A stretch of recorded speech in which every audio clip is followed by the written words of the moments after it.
Hi guys, and welcome back to my channel, and welcome if you're new. This is your girl Shania and I'm back. Okay, so if you guys don't know, I'm reading Think Like a Monk. So pretty much on my channel I'm going to be sharing books that are like help with your mind and just becoming the best version of yourselves, and videos and stuff like that. So if you're wondering, or if you're into things like becoming your best self, higher self, higher self, cautious thinking, all that good stuff that has to do with your mind and becoming the best version of yourself, then you might want to subscribe to my channel. So pretty much I'm going to be just reading a bunch of books about stuff like that. And yeah, so I'm going to get started. I am on still part 1 of the book, but we're in like section 2. And this section is about negativity and stuff like that and how to change it and all that good stuff. So yeah, we're just gonna get started.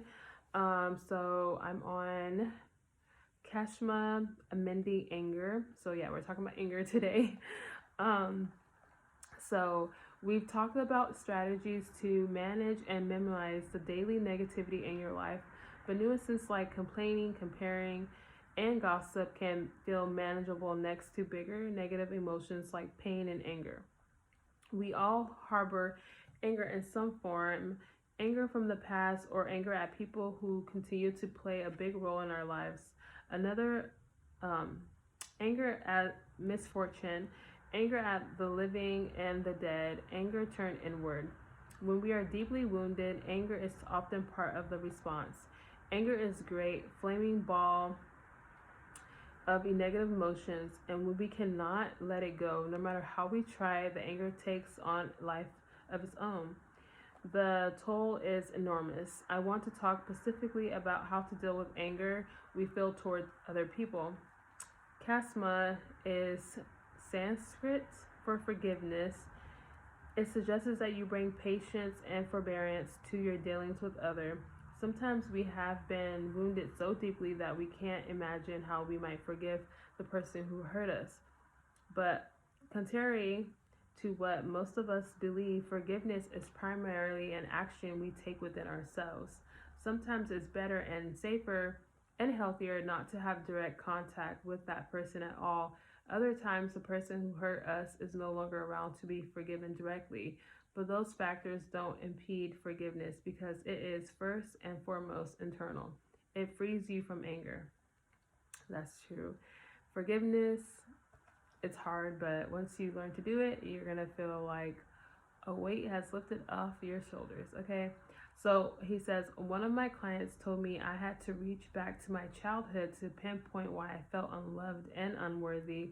My paternal grandmother set the tone for this feeling. I realized she treated me differently because she didn't like my mother. I had to forgive her even though she passed on already. I realized I was always worthy and lovable. She was broken, not I. Wow. That's interesting. Okay. So the next part he says, the Bhagavad Gita describes 3 gunas or moods of life: tamas, ragas, and sattva, which represents ignorance, impulsivity, and goodness. I have found that these 3 modes can be applied to any activity. For example, when you pull back from a conflict and look for understanding, it's very useful to try to shift from rajas, impulsivity and passion, to sattva, goodness, positivity, and peace. These modes are the foundation of my approach to forgiveness.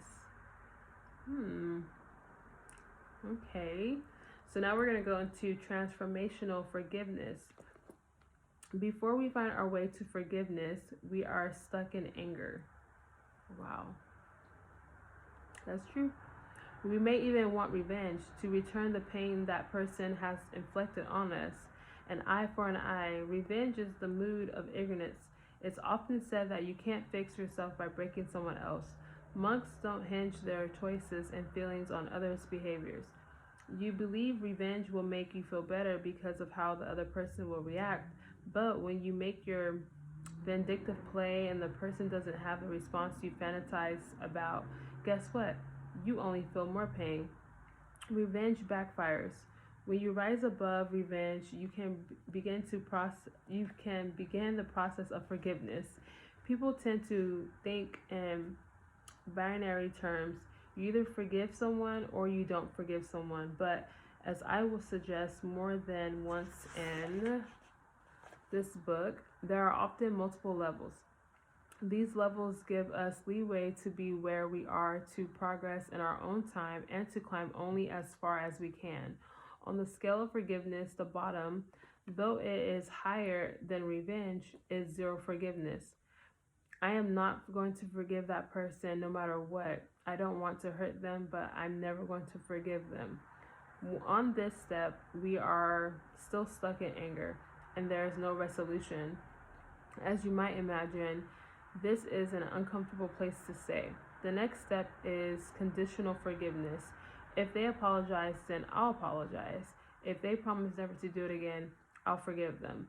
This transactional forgiveness comes from the mode of impulsive, driven by the need to feed your own emotions. Research at Luther College shows that forgiving appears to be easier when we get or give an apology, but I don't want us to focus on conditional forgiveness. I want you to rise higher. The next step is something called transformational forgiveness. This is forgiveness in the mode of goodness. In transformational forgiveness, we find the strength and calmness to forgive without expecting an apology or anything else in return. This is a level where I'm at. I remember being in the other one though, the other two, I remember. But I'm at the transformational forgiveness right now. Okay, so he says, there's one level higher on the forgiveness ladder, unconditional forgiveness. This is a level of forgiveness that a parent often has for a child. No matter what the child does or will do, the parent has already forgiven them. The good news is, I'm not suggesting you aim for that. What I want you to achieve is transformational forgiveness. Right.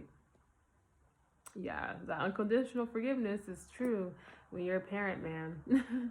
So I'm going to leave, should I leave this at this or should I read a little bit more? Yeah, I'm going to read the other part too. It's peace of mind, okay? So forgiveness has been shown to bring peace to our minds. Forgiveness actually conserves energy. Transformational forgiveness is linked to a slew of health improvements, including fewer medications taken, better sleep quality, and reduced somatic symptoms, including back pain, headache, nausea, and fatigue. Forgiveness eases stress because we no longer recycle the angry thoughts, both cautious and subconscious, that stresses us out in the first place. In fact, science shows that in close relationships, there's less emotional tense between partners when they are able to forgive each other, and that promotes physical well-being.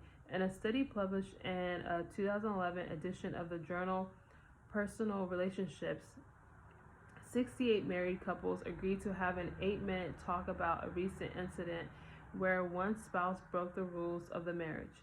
The couples then separately watched replays of the interviews, and researchers measured their blood pressure.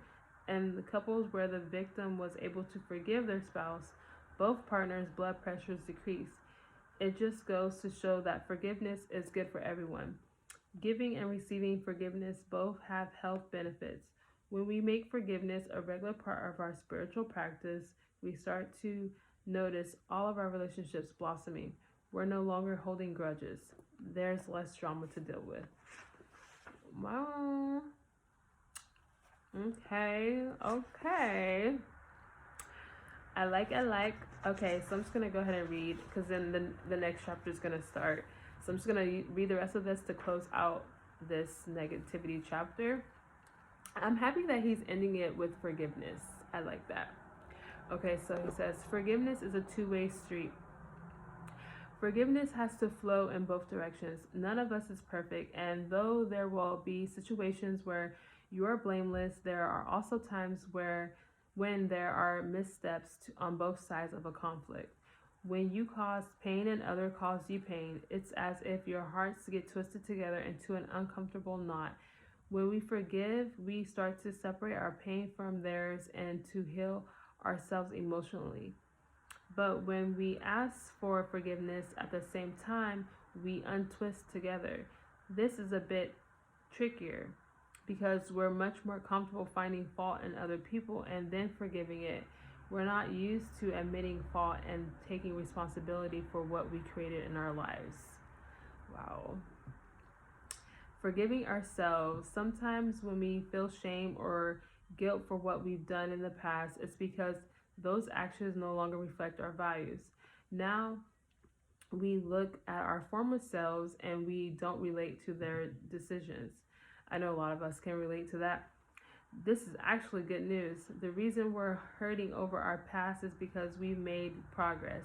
We did the best we could then, but we can do better now. What could be better than moving forward? We're already winning. We're already crushing it. When we wrap our heads around the fact that we can't undo the past, we begin to accept our own imperfections and mistakes. Forgive ourselves, and in doing so opens ourselves up to the emotional healing we all yearn for. Man, this is deep. I like it. I hope this is helping at least one person. So then, elevate the oh my God, the pinnacle of forgiveness. True sutta is to wish the person who caused you pain as well. Oh, okay. So it's to wish the person who caused you pain well. I became a Buddhist because I hated my husband. That's not something you hear every day. But Buddhist nun and author of When Things Fall Apart, I don't know her name, but Pema, is only kind of kidding. After her divorce, she went into a negative spiral where she entertained revenge fantasies because of her husband's affair. Eventually, she came across the writings of, oh my goodness, of this person, okay? A meditation master who founded Naropa University in Boulder, Colorado. In reading his work, she realized that the relationship had become like a malignant cell. Instead of dying off, her anger and blame were causing the negativity of the breakup to spread. Wow. Once Cordon allowed herself to become more like a river than a rock, she was able to forgive her husband and move forward. She now refers to her ex-husband as one of her greatest teachers. That's crazy. That's true. You know, when you're able to do that, look at your past relationships and all the stuff that you've been through with that person, and just use it to, like, because you learn a lot, especially when you've been with someone for a long time, and you look back and you're like, dang, I learned a lot from that person. Like, I learned a lot I know like what to do, what not to do, you know, stuff like that. So if you want the negativity between yourself and another person to dissipate, you have to hope that you both heal. That's true. You don't have to tell them directly, but send the energy of well-wishing out into the air. This is when you feel most free and at peace, because you're truly able to let go. Negativity is a natural part of life. We tease and provoke, express vulnerability, connect over shared values and fears.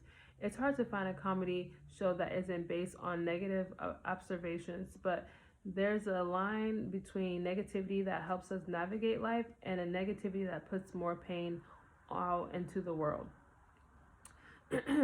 You might talk about the problems someone's child is having with addictions because you're scared that it will happen to your family and hoping to avoid it.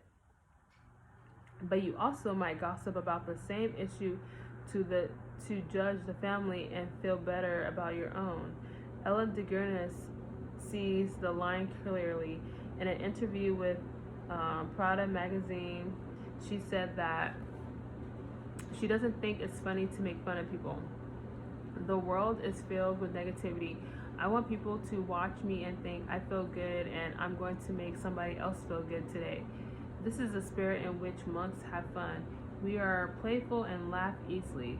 When new monks arrived, they often took themselves too seriously. I know I did. And the senior monks would have a twinkle in their eyes when they said, "Steady now, don't waste all your energy on your first day."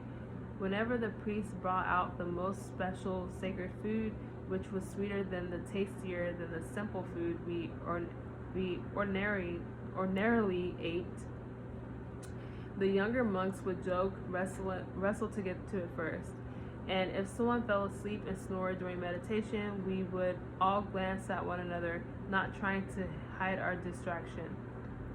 We needed to reduce our thoughts and words to 100% sunshine and positivity, but we should challenge ourselves to dig to the root of negativity, to understand its origins